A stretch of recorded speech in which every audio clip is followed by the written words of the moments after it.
Hello, hi, I'm Paloma Ayala. I am a visual artist and I'm Mexican, but I live in Switzerland, where we are right now, in the north of Switzerland. And I was invited by the kind people of PlatteForum to show you a bit of my practice, but I think in these quarantine times we need to get away a bit from the anxiety of work and find ways of how to deal with ourselves in a situation where we have to be distanced from our normal lives. I'm gonna take you on a walk by the Aare, by the river Aare. I live very close from here, so I do this walk often. And I'm gonna show you how to do a self-made oven, a DIY oven next to the shore of the river, and we're gonna cook pizzas. So come along and I hope you enjoy it.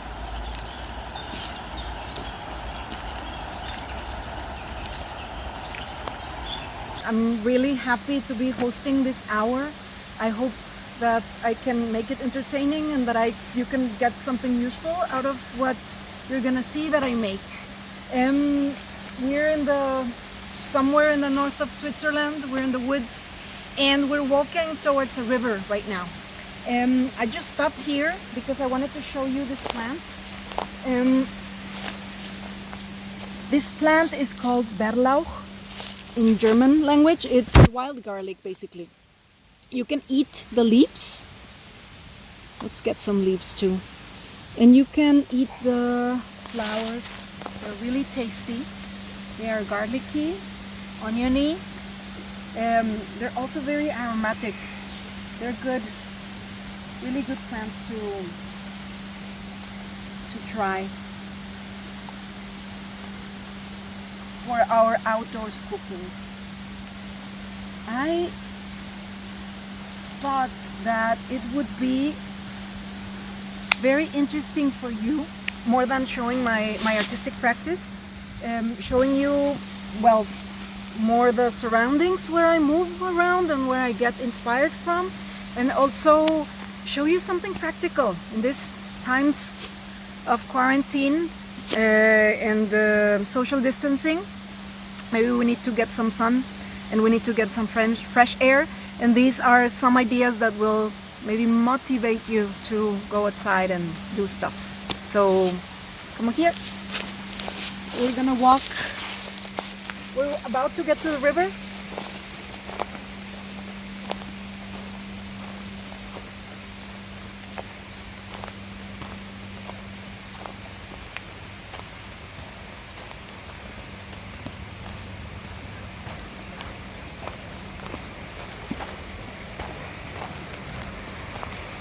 This here is the river Aare. It's one of the biggest tributaries. It's a tributary river of the Rhine. You may have heard about the Rhine more than the Aare. The Rhine is this river that is the border of Switzerland and Germany, but it goes all the way to the north until Netherlands and stops, I think, in Rotterdam. It opens to the North Sea. It's a very long river, one of the biggest ones in Europe. And this one, the Aare, it starts somewhere in the mountains in Bern, in the center of Switzerland, in the Alps, and it comes north, towards north. It's, how do you say, serpentear? It's serpenting the land, and it ends up in the Rhine, which is north from here. Right now we're gonna walk north to look for a space to, we're gonna make an oven. We're gonna try to make a pizza oven. So come along and I will talk to you about the river and about plants and about cooking outdoors.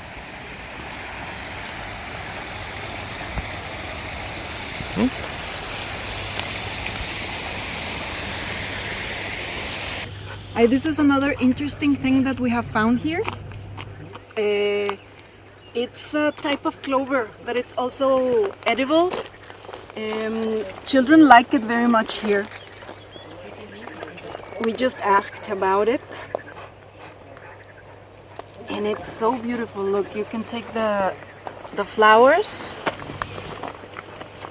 and suck in the it's super sweet.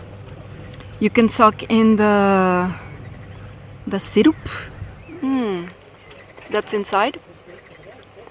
It's also edible. You can eat the flowers. You can put them in salads if you want. So we're gonna take some.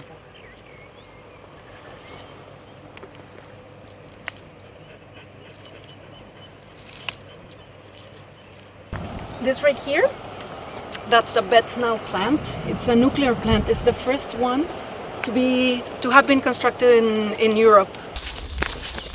I will tell you more about Betsnau later. For now, I wanted to show you the sides of where we are walking now.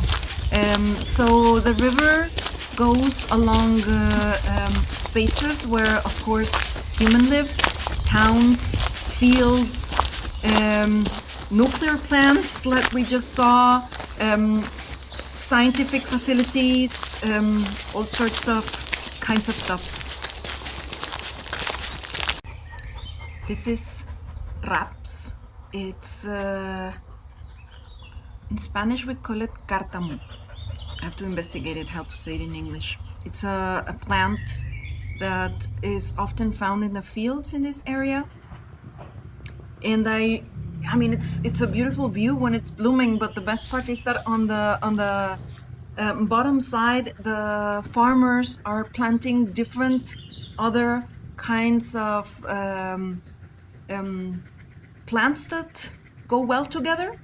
In this case, they have camomile, manzanilla. So I thought, let's make some tea with the rotecle, with the red clover, and see how it tastes, because the rotecle will taste, I think, sweet. That's the Aare. It's one of the most important waterways in Switzerland, and it almost crosses half the country. And it's also a very lively river, but also completely colonized. I mean, it's used for energy creation on the back of the river. Like on the other side of the river, we can see generating energy generating plant, electricity, and this happened all the way in the river. From what I know, about 30% of the electricity in Switzerland, so it's generated from hydroelectric plants. This was a nice place that I found. There's Holunderblüten. These flowers are used to make syrup, like this sweet concentrate, sugary concentrate that is put on water, especially in the summer. The water becomes fresh and tasteful. Right next to it, there's berries, there's plant berries.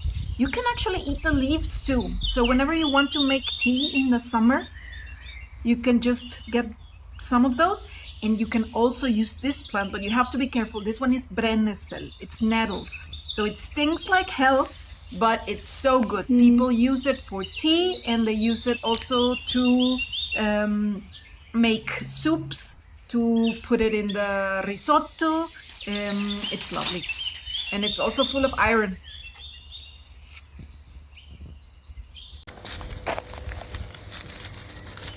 I found this big Zwiebel.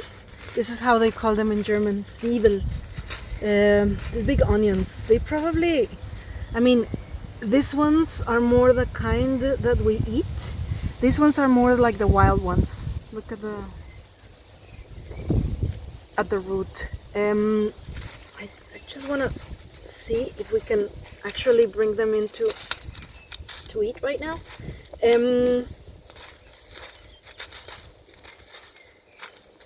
One of the best recommendations that I've got from people that do this all the time, foraging, is to smell the things that you will eat.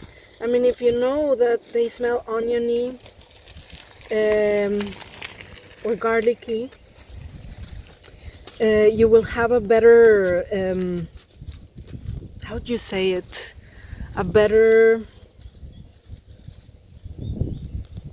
You will have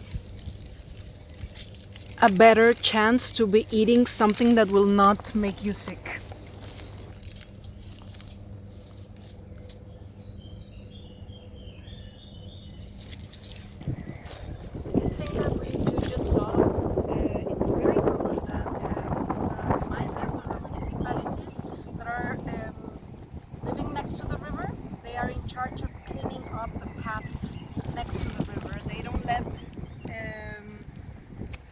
Also, I was speaking earlier about the river being a very colonized flow. Also, the forests here are highly colonized. They control what grows, and they make sure that it stays in the same way as it has been for generations. They also harvest the wood, and what about it? They do it intensively and constantly. One of the interesting things that I wanted to show you here is this, the Aare River. It's a good habitat for castores, for beavers. Yes, and look, we will find on the way of the river, we will find a lot of traces from the beavers. And they are so good at it. They are fast. Like one day you walk along one place, and by the next they have I don't know, a whole tree, not as thick as this one, say half of this one, on the floor. And then the next day it's not there anymore. It has been taken along the river to the place where they are building their shelters.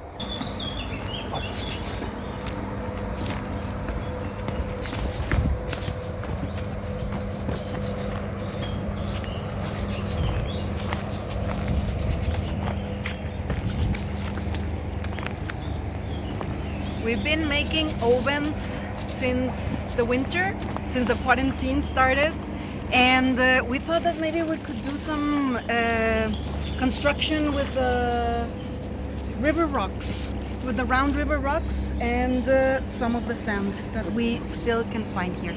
So let's see if it's possible.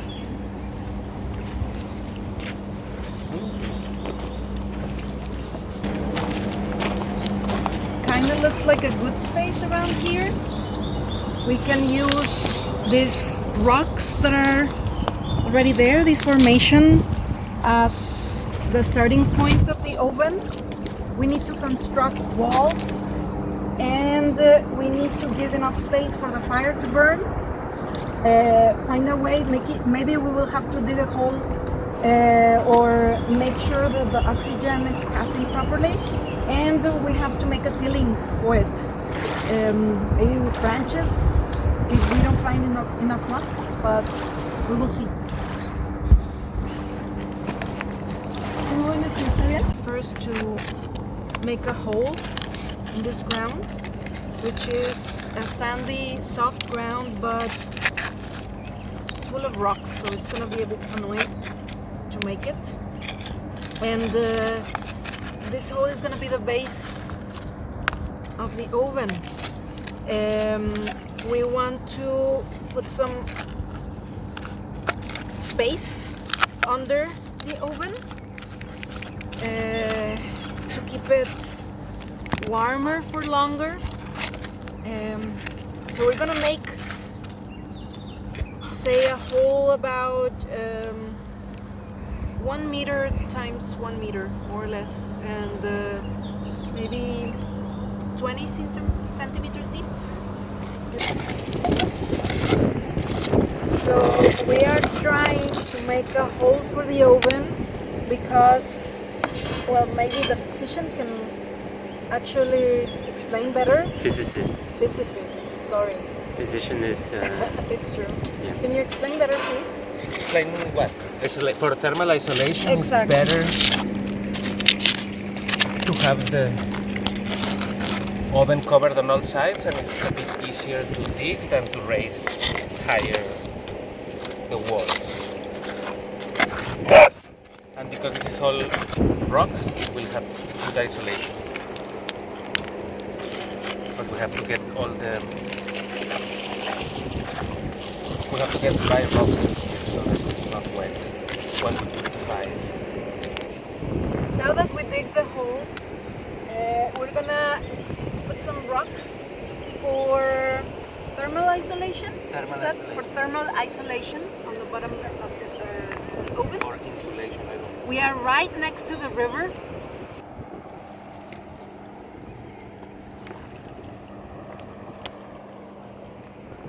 And if we would keep digging, we could start seeing the water.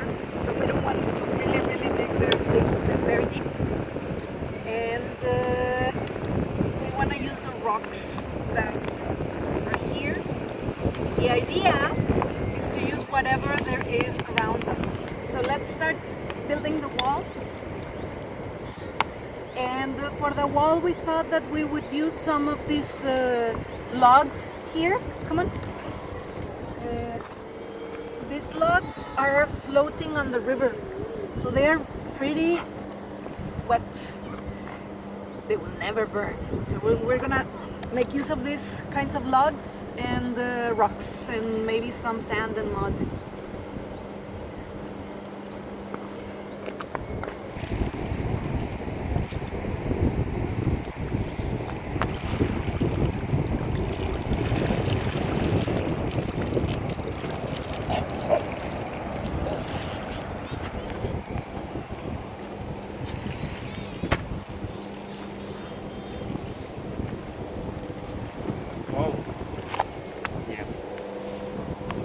So where do you want to put it, Paloma? The other log?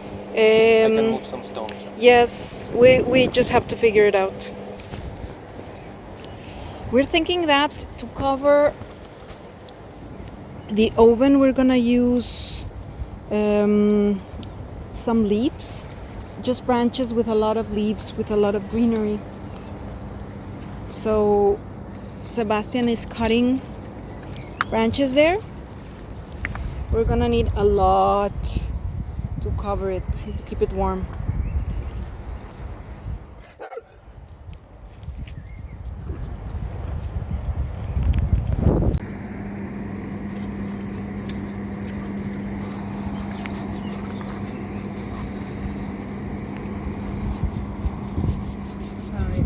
Déjame soplar.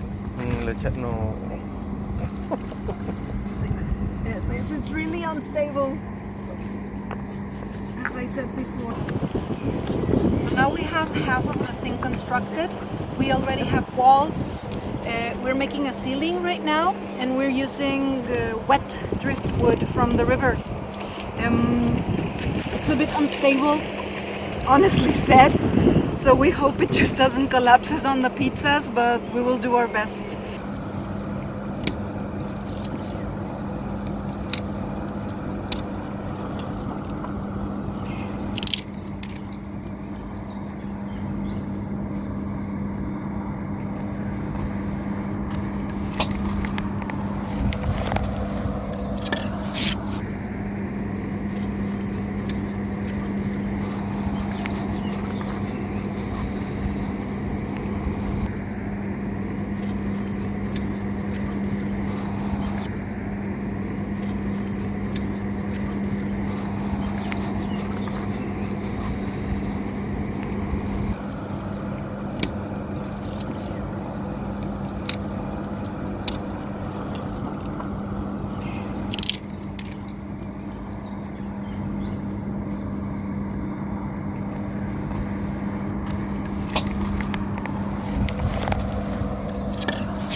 waiting right now for the fire to be done, meaning we're creating brasa. What was the name of brasa? Embers? Embers. We're creating embers to put inside the oven, right there.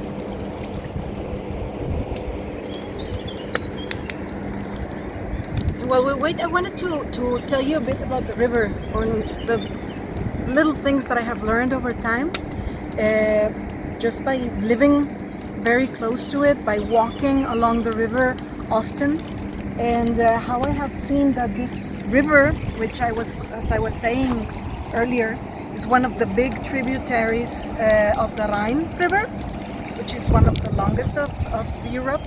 The Aare, it's 300 kilometers long. It's a river that crosses from the mid part of the country, from the Bernese Alps up towards the north, which is where we are right now. And there's a lot of people living around it. There's a lot of people that depend on this river, and you can see how how really old, even medieval settlements are still placed in these spaces. We also can see, and you can see it here, that's a hydroelectric power plant. And behind the power plant, there's the nuclear plant that I was telling you earlier, the Betznau plant, which is the oldest, the first one in Europe, constructed in Europe. I learned recently that the river Aare has about 40 hydroelectric constructions in its way in these 300 kilometers. I also learned that these waters basically give energy up to 30% of the energy used in Switzerland. It comes from these hydroelectric plants, and the rest, or mostly the rest of it, comes from the nuclear plants that are also, of course, next to the rivers. Just now, we are in this space where there's two, but you will see, I mean, it's not strange to just walk along the river and then you have this huge construction that looks like you're in Springfield from The Simpsons, like this big nuclear plant, and you're like, oh my God, how suspicious it is. I've never seen constructions like this. We don't have those in Mexico. I've never saw them when we were living in the United States, and it was part of, you know, this imagination of this modern places, and imagination of weird stuff happening, and how also the imagination of pollution, especially pollution to the space around it, but also to the rivers that are, of course, flowing 300 kilometers and bringing all of those pollutants towards everywhere they go. I learned that in the past 30 years it's been cleaned. It's cleaner now than it was previously. That the regulations, I mean, via politics, but also via knowledge, regulations for example, the use of phosphates in agricultural lands and other materials that are not. So these materials, these pollutants, were creating a space where there's less oxygen in the water, and via more nutrients for the algae, for the phytoplankton that is growing naturally in the water. And these practices have changed over the past 30 years. Now the river is cleaner than it was before, but it's still lacking of oxygen. This fertile waters for the phytoplankton that is using a lot of the oxygen is impacting the populations of trout and of other big fish that were living in these spaces. Now there's no trout here. You will find those, I think it's called white trout, if I remember correctly. You will find them up in the mountains, closer to the glacier lakes, closer to Bern, in Thun, in valleys and in other spaces in the middle of Switzerland where the huge range of the Alps are crossing. Feels like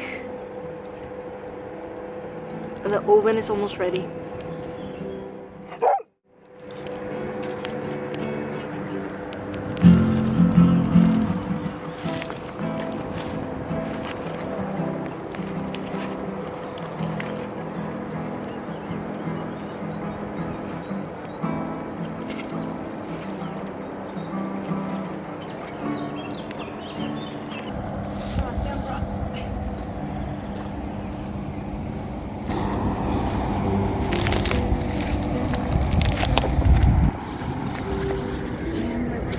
Enough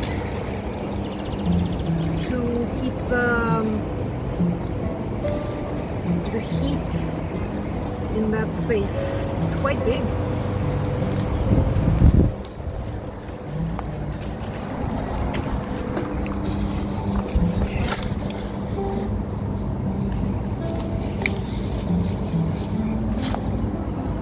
I think we're gonna need more branches.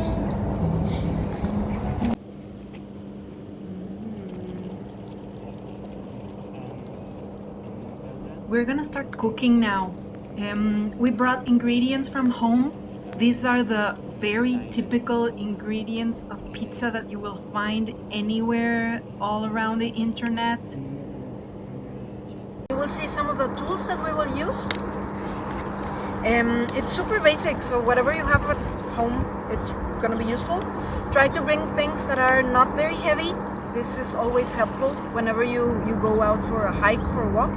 Just bring stuff from home. You don't have to even buy anything. Bring stuff from home that are not heavy, that you don't mind if they get a bit fucked up. Doesn't matter. We brought stuff that has been previously washed and that we just had there. We found it in the fridge.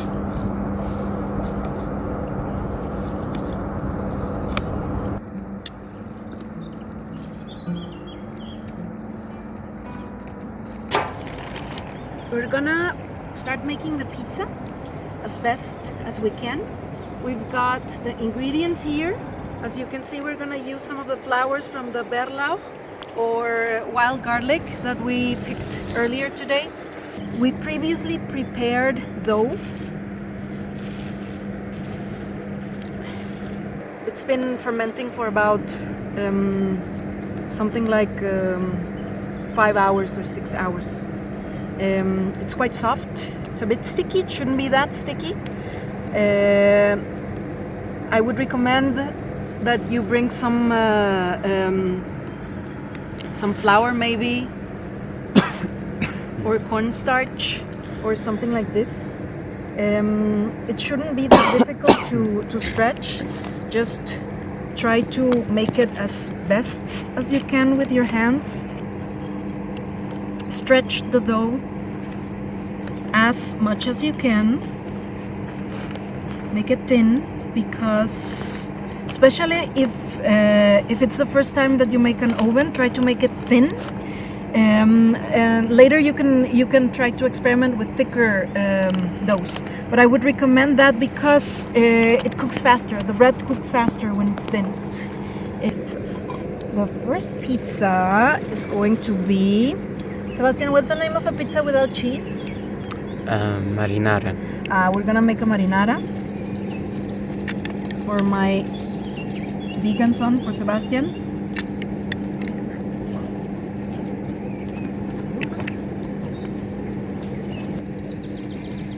So that's how it looks like. And then this is one of my favorite things. This thing I make myself at home. It's olive oil with garlic, and sometimes I put some Bärlauch, like when it's season. I put some wild onions or I put some wild garlic in it because it makes the oil taste so good. So we're gonna try it, and I just found this container that's awesome. You can also try your own containers at home. gonna put some vegetables on top.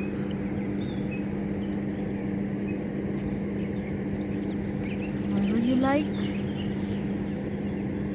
And some perla flowers that are super tasty, oniony, garlicky. It's a great flavor and also looks good. Okay, let's try. I think the flames here are too much. Should I get a stick? Where's my stick? Where is your stick? I don't know.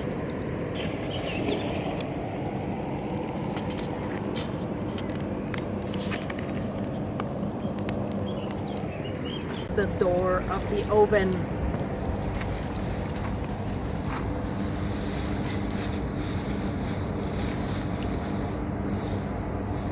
It's all smoky in there. Looking good. Let's hope that there's enough heat. And the pizzas take about we've measured before between 8 minutes and 12 minutes. So just stay checking.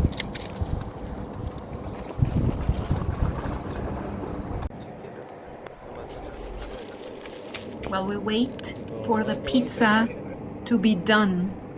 Looks so good. We're gonna make some tea with the plants that we collected before. We have previously collected this beauty. This is chamomile or manzanilla in Spanish. And what we will do is tea. We're gonna put some of the rotecle or clover, red clover or purple clover, and this one we're just gonna use the flower on it.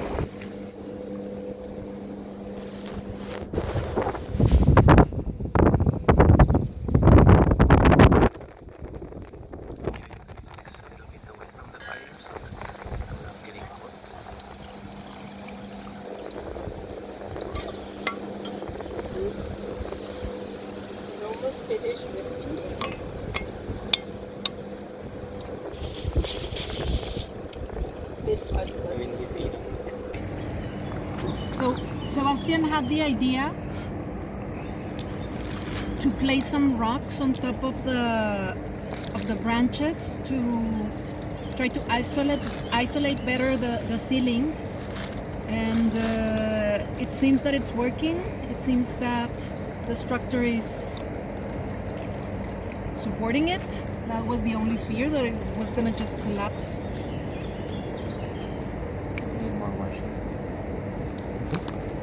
We're gonna see how the pizza is going.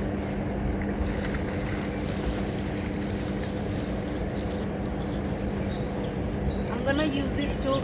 This is a tool that honestly I don't know where it came from. We've been just using it to grab the stuff, but you can easily have a couple of pliers to help you. Just make sure that you don't burn yourself, basically. And let's see, it looks good.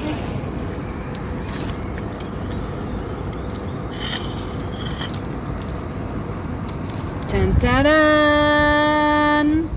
Pizza's done, looking good. As you can see, it's a bit toasted from the bottom. There's one side that is more burned than the other, but that's okay. It's not really annoying. I'm gonna close the oven just to keep the heat in there for the next pizza.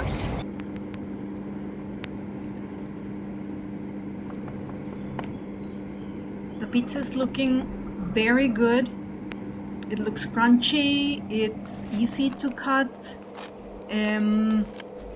We're all super hungry here, so we're just gonna grab a bite. It's very crunchy, but it's not burnt. It tastes really good. So the dough tastes really good, and also I think with the garlic gave it very good flavor. piccolo. It's so good. Super good. And this smoky flavor, toasty but soft in the middle of the bread.